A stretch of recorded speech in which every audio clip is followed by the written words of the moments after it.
नमस्कार मंडळी, तर आज मला बनवायचं तर मँगो केक। मस्त फ्रेश आंबे आणले होते, तर इथं मी एक आंबा स्वच्छ धुवून तो पाण्यामध्ये ठेवलेला आहे। तोपर्यंत इथं 1 कप भर मी रवा घेतलेला आहे। रवा बारीक घ्यायचा, त्यानंतर अर्धा कप भर त्यामध्ये साखर टाकली, 4 विलायची टाकली आणि मिक्सरमध्ये बारीक करून घ्यायचं, म्हणजे केक मस्त होतो आणि छान फुलतोही।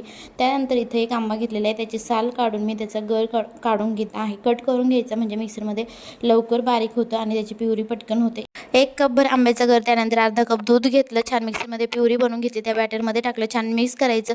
1 तासभर ते तसंच रेस्टसाठी ठेवायचं। त्यानंतर त्यामध्ये मी काही ड्रायफ्रूट्स टाकले, 3 चमचे तेल टाकायचं, छान मिक्स करून घ्यायचं। त्यानंतर मी त्यामध्ये 1 चमचेभर बेकिंग पावडर टाकली। ते बेकिंग पावडर टाकल्यानंतर केक लगेच बेक करायला ठेवायचा। 3ला छान मैदा आणि तेल लावून घेतलं, त्यामध्ये बॅटर टाकलं, कुकर आधीच प्रीहीट करायला ठेवलं होतं। त्यानंतर त्यामध्ये केक ठेवायचा आणि 40 मिनिटं कमी गॅसवरती छान केक बेक करून घ्यायचा आणि टूथपीस घालून चेक करायचं केक छान शिजलेला आहे की नाही।